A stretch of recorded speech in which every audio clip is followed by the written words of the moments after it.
सच बताऊं तो आजकल लुक्स मैक्सिंग के ऊपर जितनी भी वीडियोस बनती हैं वो एक एवरेज इंसान के लिए अनरियलिस्टिक और ओवर कॉम्प्लिकेटेड हैं। ऐसी वीडियोस जहां नाक को पतला करने के लिए लोग नाक को खींचने को कह रहे हैं, या 21 साल के बाद भी हाइट को कैसे बढ़ाएं, या फिर 24 आवर्स में अपने चेहरे को कैसे चेंज करें। अंदर ही अंदर तुम्हें भी पता ये चीज़ें कितना वर्क करती हैं।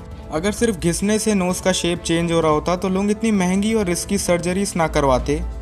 और इसीलिए मैं ये वीडियो बना रहा हूँ। ये वीडियो एक complete realistic and no BS looks maxing guide है, जिससे तुम्हें अपना पूरा दिन लुक्स मैक्सिंग में ना बिताना पड़े। इस वीडियो में मैंने जितना सीखा है और जितनी चीज़ें वर्क करती हैं about skin, jawline, face, hair, physique and posture, इसके अलावा प्रेजेंस, ग्रूमिंग एंड ऐसी हैबिट्स जिन्हें लोग कम्प्लीटली इग्नोर करते हैं। बट एक चीज़ मैं तुम्हें क्लैरिटी के साथ बता रहा हूँ, इस वीडियो में बताई चीज़ें practical, proven and actually doable होगी। लेकिन लेजिट ये एक कंप्लीट गाइड है, इसलिए ये वीडियो थोड़ी बड़ी हो सकती है। बट शायद ये लुक्स के ऊपर वो आखिरी वीडियो होगी जिसकी तुम्हें नीड है। First, jaw line and face structure. Jaw line हमारे फेस के सबसे इंपॉर्टेंट फीचर्स में से एक है, जो मोस्टली लोगों का या तो विजिबल नहीं है और या तो डेवलप्ड नहीं है। अब रिसर्च करनी थी, इसीलिए मैं यूट्यूब पर ही कुछ वीडियोस देख रहा था। उसमें एक वीडियो थी जो स्पेसिफिकली जॉ के शेप को चेंज करना बता रही थी। और अगर तुम्हें भी लग रहा है कि वो कैसे होगा, ज़्यादा कुछ नहीं, बस तुम्हें डेली 5 मिनट अपनी जॉ लाइन को हथौड़े से मारना है। या it feels like joking. Honestly ऐसी कोई चीज़ अगर तुम्हें करता देख ले तो वो तुम्हें पागल ही समझेगा। जॉ लाइन दिख रही है या नहीं, उसमें मोस्टली बॉडी फैट ही मैटर करता है। इमेजिन करो तुम्हारा 30% बॉडी फैट है और तुम उसे कम करने की जगह हथौड़ा मार रहे हो अपनी जॉ लाइन को विजिबल करने के लिए। पर सच में अगर तुम्हारी जॉ विजिबल नहीं है तो 15% बॉडी फैट के आसपास जाओ, जिसके लिए तुम्हें बाहर का चिप्स, नमकीन, स्वीट्स सभी बंद करना पड़ेगा। मेन ये सोचो कि लोग इंडिया में दाल और चावल से ज़्यादा क्या खा रहे हैं। जो भी चीज़ खा रहे हैं सब की सब सॉफ्ट चीज़ें हैं, और ये बहुत लंबे टाइम से होता आ रहा है। हमारी डाइट ऐसी ही है, जबकि बचपन से ही तुम्हारी जॉ को डेवलप होने के लिए हार्ड फूड चाहिए। ऐसी चीज़ें जो खाने में हार्ड हो या उन्हें ज़्यादा देर तक चबाना पड़े, जैसे कि chicken, fish, dry fruits, carrots, और कोई भी चीज़ जिसे च्यू करने में तुम्हें ज़्यादा टाइम लगे।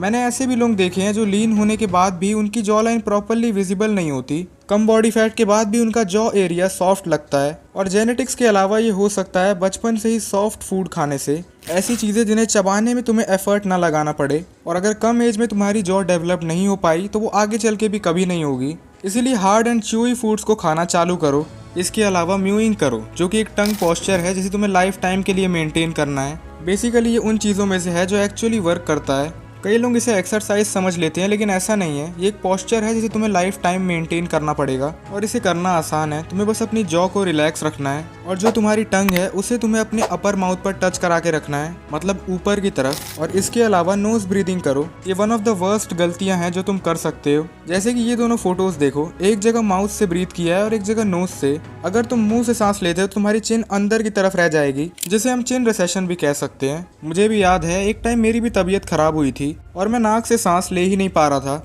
और हफ्ता भर मुंह से सांस लेने के कारण मुझे लिटरली आदत हो गई थी कि मैं मुंह से ही सांस ले रहा था। लेकिन उसके बाद मुझे ही पता है कि वो आदत मैंने कैसे छोड़ी है। मतलब मुश्किल हो सकता है, लेकिन तुम्हें करना ही पड़ेगा। अगर कोई चीज़ तुम्हारे चेहरे को कम्प्लीटली ही खराब कर सकती है, वो भी परमानेंटली, तो वो लंबे टाइम तक मुंह से सांस लेना ही है। और तुम्हें कई वीडियोस मिलेंगी जहाँ लोग तुम्हें च्युइंगम खाने को बोलेंगे, या वो खुद जॉ लाइन बनाने के लिए खा रहे होंगे। और सच बताऊं तो च्युइंगम खाने से तुम्हारे जॉ के मसल्स तो काम करते हैं, लेकिन अगर तुम पिछले बताए 4 पॉइंट्स को फॉलो नहीं कर रहे तो च्युइंगम चबाना तुम्हारे चेहरे पर 0 इफेक्ट डालेगा। बॉडी फैट लूज करना, हार्ड चीज़ें खाना और नाक से सांस लेना, और साथ ही साथ म्यूइंग करना। हमारा अगला पॉइंट है हेयर्स। मैं इसके ऊपर एक सेपरेट वीडियो भी बनाने वाला था, और मुझे पता है इस वीडियो में सब बताने के बाद भी कुछ ना कुछ बच जाएगा। हो सकता है मुझे कुछ चीज़ें अभी याद नहीं आ रही, लेकिन उन्हें भी मुझे कवर करना था। लेकिन फिर भी इसके बारे में जितना मैं बताऊंगा वो सब कुछ ही होगा जितना तुम्हें जानने की ज़रूरत है। कई लोगों के हेयर्स को तुमने देखा होगा, उनमें जान नहीं होती, ना ही वॉल्यूम होता है। उनके बाल बिल्कुल फ्लैट होते हैं, और इसीलिए वो बार बार उनको सेट करने के लिए हेयर जेल या किसी प्रोडक्ट का यूज़ करते हैं, और इनके सच में फ़ायदे से ज़्यादा नुकसान होते हैं। इसीलिए इन सब का यूज़ कम्प्लीटली ही बंद कर दो। और इतना भी काफ़ी नहीं था कि बालों को धोने के लिए जो शैम्पू तुम यूज़ कर रहे हो वो इनसे भी ज़्यादा बेकार है। इन 1-1 रुपए के पाउचेस को यूज़ करने के बाद बस तुम एक चीज़ फील करना कि तुम्हारे बाल कितने ड्राई हैं, जैसे तुम्हारे बालों में जान ही ना बची हो, जैसे डर्ट के साथ सब कुछ ही साफ़ कर दिया हो। पहले तो ये 1 रुपए वाले पाउचेस को छोड़ के अच्छी क्वालिटी का शैम्पू लो, और इसके अलावा जेल वगैरह को कम्प्लीटली ही निकाल दो। हेयर केयर में मेनली 2 चीज़ें आती हैं। पहला है कोई अच्छी क्वालिटी का हेयर वॉश, एंड दूसरा है कोकोनट ऑयल, जो कि ऑप्शनल है। बाकी स्ट्रेस को कम रखो और अच्छी डाइट लो। बाकी जितने भी लोग तुम देखोगे जिनकी हेयर क्वालिटी ऑलरेडी अच्छी है, वो इससे ज़्यादा कुछ नहीं कर रहे होंगे। तो अब फाइनली आते हैं हेयर स्टाइल पे। बाकी जितने भी सेलिब्रिटीज़ को तुम देखते हो, कोई भी दूसरे की फ़ोटो दिखा के हेयर स्टाइल सेलेक्ट नहीं कर रहा है, इसीलिए किसी और की फ़ोटो दिखाकर अपने लिए हेयर स्टाइल चूज़ करना बहुत ही ख़राब आइडिया है। अपने लिए परफेक्ट हेयर स्टाइल फाइंड करने के लिए तुम्हें थोड़ा एक्सपेरिमेंट करना पड़ेगा। तुमने भी बालों को कटवाने के बाद एक चीज़ नोटिस की होगी कि जब तुम्हारे बाल वापस ग्रो करते हैं तो एक स्पेसिफिक पॉइंट पर आकर वो तुम्हारे ऊपर सबसे अच्छे लग रहे होते हैं। मतलब तुम्हारे बालों की वो स्पेसिफिक लेंथ होगी जो तुम्हारे फेस को कॉम्प्लीमेंट करेगी। उस पॉइंट से बालों को बड़ा या छोटा रखने पर तुम्हारा फेस भी खराब लगने लगता है। किसी के बाल कर्ली हैं तो किसी के स्ट्रेट, इसीलिए कोई फिक्स हेयर स्टाइल चूज़ मत करो, उसकी जगह एक्सपेरिमेंट करो। एक बार बड़े बाल रख के देखो और एक बार छोटे बाल रख के देखो, और किसी ट्रेंड को फॉलो करने की जगह सिंपल हेयर स्टाइल को पिक करो। हम में से किसी को भी किसी बहुत यूनिक हेयर स्टाइल की ज़रूरत नहीं है। वैसे भी इंडिया में लोगों को एक ही हेयर स्टाइल पता है। इसकी जगह अगर तुम कहीं कोई फैंसी हेयर स्टाइल चूज़ करके जाओ तो हो सकता है तुम्हारे बाल कटने के बाद तुम्हारी एक्सपेक्टेशन से बहुत ख़राब लगें। अगला पॉइंट आता है स्किन का। वैसे तो स्किन के लिए एक 3 स्टेप गाइड है जो हर किसी के लिए ही काम आती है, जिसके लिए तुम्हें face wash, moisturiser and sunscreen की ज़रूरत पड़ेगी। यानी कि चेहरे को वॉश करो, मॉइस्चराइज करो एंड उसके ऊपर सनस्क्रीन लगाओ। लेकिन सच बताऊँ तो मैं भी इसे फॉलो नहीं करता हूँ। मैं फोकस सिर्फ उन चीज़ों पर करता हूँ जो इनसे ज़्यादा इंपॉर्टेंट है, जिसमें से पहले तो डाइट को सुधारो। डाइट में किसी भी चीज़ की डेफिशिएंसी के चलते ही तुम्हारी स्किन खराब होती है। स्किन के लिए भी तुम्हारा प्रोटीन इंटेक हाई होना ज़रूरी है। जैसे अभी गर्मी का मौसम चल रहा है तो इसमें ठंडी चीज़ें खाओ, जैसे कि कर्ड वगैरह।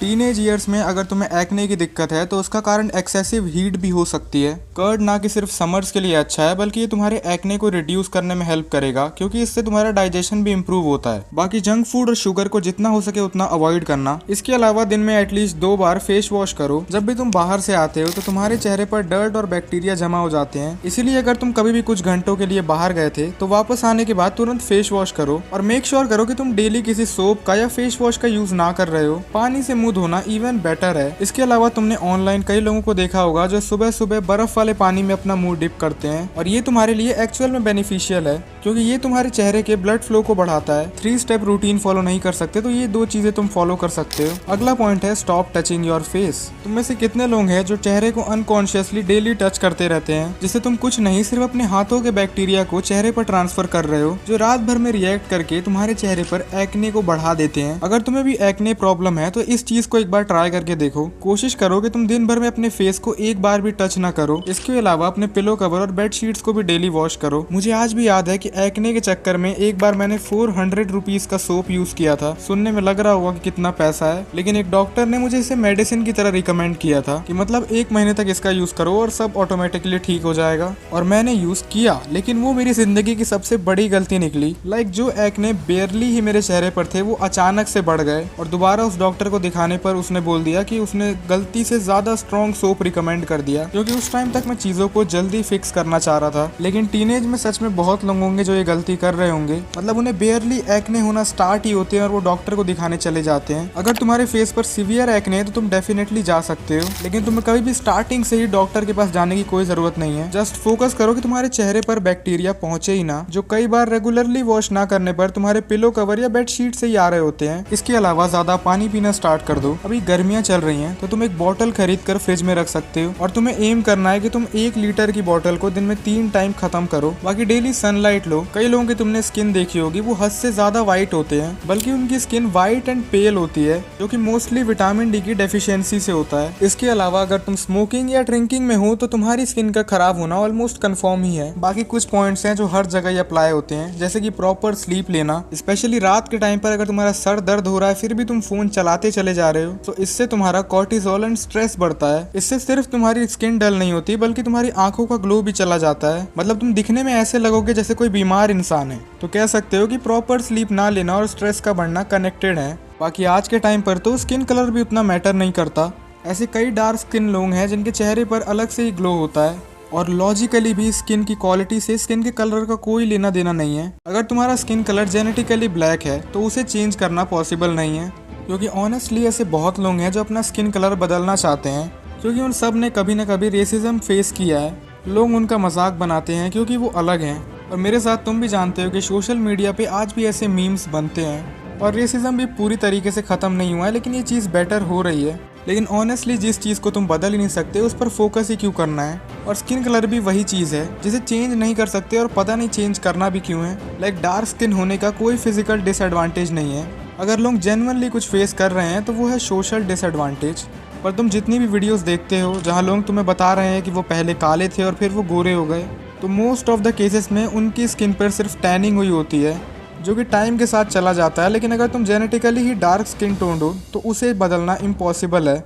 तो अब जो अगला पॉइंट है उसे कुछ टाइम पहले तक मैं बिल्कुल भी ज़रूरी नहीं समझता था, और वो है तुम्हारा ड्रेसिंग सेंस। पहले मुझे लगता था कि अगर किसी की शक्ल अच्छी है तो उसको उतने अच्छे ड्रेसिंग सेंस की ज़रूरत नहीं है। मतलब जिनके फेशियल फीचर्स अच्छे हैं वो एवरेज कपड़ों में भी अच्छे ही दिखेंगे। लेकिन मेन बात ये है कि हर इंसान के फेशियल फीचर्स इतने अच्छे नहीं हैं, और इसीलिए सच बताऊं तो ड्रेसिंग सेंस मैटर करता है, बहुत करता है। और वैसे तो हर दूसरे दिन कोई नया कपड़ों का ट्रेंड आ जाता है, लेकिन हम बेसिक्स को पकड़ के चलेंगे। पहला, कपड़ों का कॉन्ट्रास्ट बहुत मैटर करता है। इसीलिए फिक्शनल कैरेक्टर्स को तुमने एनिमे में या वेब सीरीज में ब्लैक एंड व्हाइट का पैटर्न फॉलो करते हुए देखा होगा, और ये ब्लैक एंड व्हाइट का ड्रेस कोड उन पे अच्छा भी लगता है। और वो इसीलिए क्योंकि ये अपने आप में ही कॉन्ट्रास्ट क्रिएट करते हैं। तुमने नोटिस किया होगा जब रात के 3 बजे तुम आईने में अपनी शक्ल देखते हो तो एक ना एक बार को तुम्हें भी मॉडल वाली फीलिंग आ जाती होगी। लेकिन ऐसा क्यों होता है कि फिर फोटोज में कहानी ही कुछ और होती है? तो इसका भी सिंपल रीजन है, लाइटिंग एंड कॉन्ट्रास्ट। बाकी ब्लैक एंड व्हाइट के अलावा ये हैं कुछ और कलर कॉम्बिनेशंस जिनका तुम यूज कर सकते हो। तो अब हमारा अगला पॉइंट है फिजिक। जब बात लुक्स की हो तो फिजिक में कुछ ही चीजें मैटर करती हैं, जो कि 4 आर्म्स जो कि हर टाइम ही विजिबल हैं। मेरा एक दोस्त है जो कई साल से जूडो करता आ रहा है। अब जिनको नहीं पता, जूडो एक ग्रैपलिंग मार्शल आर्ट है जिसमें 4 आर्म्स का बहुत काम होता है, और आज तक मोस्टली लोग उसके फिजिक को जज भी उसके 4 आर्म्स से ही करते हैं, क्योंकि वही एक मसल है जो क्लियरली विजिबल है और डेवलप्ड है उसकी बॉडी में। बाकी कई लोगों के रिस्ट एंड 4 आर्म जेनेटिकली पतले होते हैं, एंड क्योंकि तुम्हारी रिस्ट एक बोन है, कोई मसल नहीं जिसे तुम ट्रेनिंग से ग्रो कर लोगे, और इसीलिए कई लोग अपने रिस्ट को थिक दिखाने के लिए अपने हाथ में बहुत कुछ पहनने लगते हैं, जैसे कि ब्रेसलेट्स और रिंग्स वगैरह। रिस्ट को थिक दिखाने का इल्यूजन बनाने के लिए ज्यादा चीजें मत पहनो, क्योंकि वो और भी ज्यादा खराब लगता है। देखो, रियलिटी में तुम्हें एक वॉच और एक रिंग के अलावा किसी भी और चीज की जरूरत नहीं होती है। बाकी इसके अलावा जो चीज मैटर करती है वो है तुम्हारे शोल्डर्स। अब मुझे भी पता है कि शोल्डर्स को ट्रेन करके तुम अपने शोल्डर्स की साइड विड्थ तो बढ़ा सकते हो, जिससे तुम्हारा ओवरऑल फ्रेम चौड़ा लगता है। लेकिन अगर तुम्हारा बॉडी स्ट्रक्चर ही ऐसा नहीं है तो शोल्डर को ट्रेन करने से भी उतना फ़ायदा नहीं होता है, क्योंकि शोल्डर्स का चौड़ा होना भी इसीलिए मैटर करता है क्योंकि वो एक वी शेप बनाता है। तो शोल्डर के लेटरल डेल्ट जिसको ट्रेन करने के लिए तुम लेटरल रेजेस लगा सकते हो। इससे डेफिनेटली एक एवरेज स्ट्रक्चर वाला इंसान भी अपनी बॉडी में विड्थ को ऐड कर सकता है। इसके अलावा अगला मसल आता है upper chest. Mostly aesthetic physique में तुम कभी भी ये नहीं देखोगे कि उनकी लोअर चेस्ट उनकी अपर चेस्ट से ज़्यादा डेवलप्ड है या ओवर पावर कर रही है, क्योंकि अपर चेस्ट का डेवलप्ड होना ये भी शो करता है कि तुम ट्रेन कर रहे हो। एक रैंडम इंसान का ध्यान उसी चीज़ पर जाता है जो ज़्यादातर लोगों की डेवलप्ड नहीं होती, और अपर चेस्ट को ट्रेन करने के लिए तुम डिक्लाइन पुशअप लगा सकते हो। इसके अलावा आते हैं तुम्हारे एब्स एंड ऑब्लिक्स, जिन्हें ट्रेन कर सकते हो तुम क्रंचेस और साइड क्रंचेस से, लेकिन वो विजिबल तभी होंगे जब तुम्हारा बॉडी फैट परसेंटेज कम होगा, और तुम्हारी अपर बॉडी भी वाइड तभी दिखती है जब तुम्हारी लोअर बॉडी कंपैरेटिवली लीन हो। मतलब सिंपल भाषा में बेली फैट को कम करने पर ध्यान दो। मैंने सिर्फ वो मसल बताए हैं जो स्पेसिफिकली दिखते हैं और ज़्यादा मैटर करते हैं लुक्स के मामले में, लेकिन असली प्रॉब्लम तो है इन्हें कंसिस्टेंटली सही से ट्रेन करना। एक्सरसाइज में नहीं बताता तो तुम खुद भी निकाल लेते, लेकिन प्रॉब्लम यही है कि इनमें चेंज कभी जल्दी नहीं आता, तुम्हें सालों का टाइम लग सकता है। अगर तुमने अभी अपनी लाइफ में स्टार्ट भी नहीं किया है तो बस एक्टिव रहने की कोशिश करो। जैसे मुझे भी पर्सनली ये जिम वाले तरीके से ट्रेन करना पसंद नहीं है, इसलिए मैं कैलिस्थेनिक्स को कंबाइन करता हूँ वेट लिफ्टिंग और बॉक्सिंग से। रोबोट की तरह इसे रोज करने की कोशिश करोगे तो हो सकता है ना कर पाओ, इसीलिए वेट लिफ्टिंग उस स्पोर्ट के साथ करो जो तुम्हें पसंद है। अब अगला पॉइंट है grooming. Now grooming is the fastest way of looks maxing. जैसे कि अगर तुम्हारी प्रॉपर बियर्ड आती है तो उसको मेंटेन करके रखना, अगर नहीं आती तो प्रॉपर क्लीन शेव में रहना। बाकी लोग तुम्हारी प्रेजेंस फील करते हैं तुम्हारी स्मेल से, तो स्पेशल ओकेशंस में तुम कोई ऐसा परफ्यूम यूज कर सकते हो जो बहुत ज्यादा स्ट्रॉन्ग ना हो। तब ये बेसिक हाइजीन है, ब्रश करना,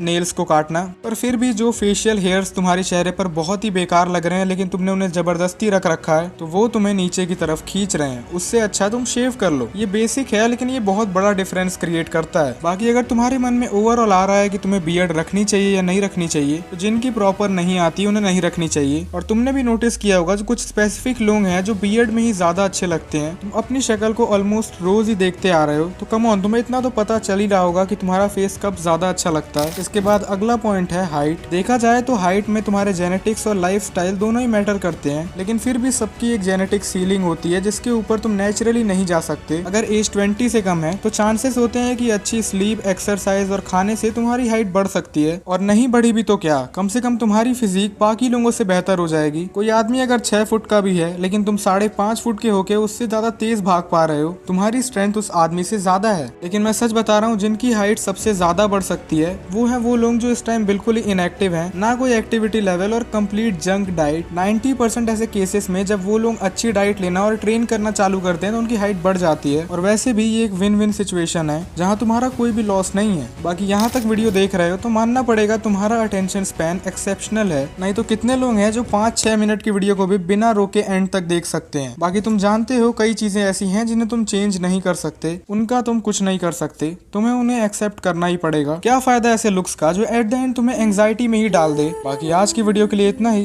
अगर तुमने अब सब्सक्राइब कर दिया है तो हम दोबारा मिलेंगे, नहीं तो शायद ही हमारी आखिरी मुलाकात थी। Bye bye.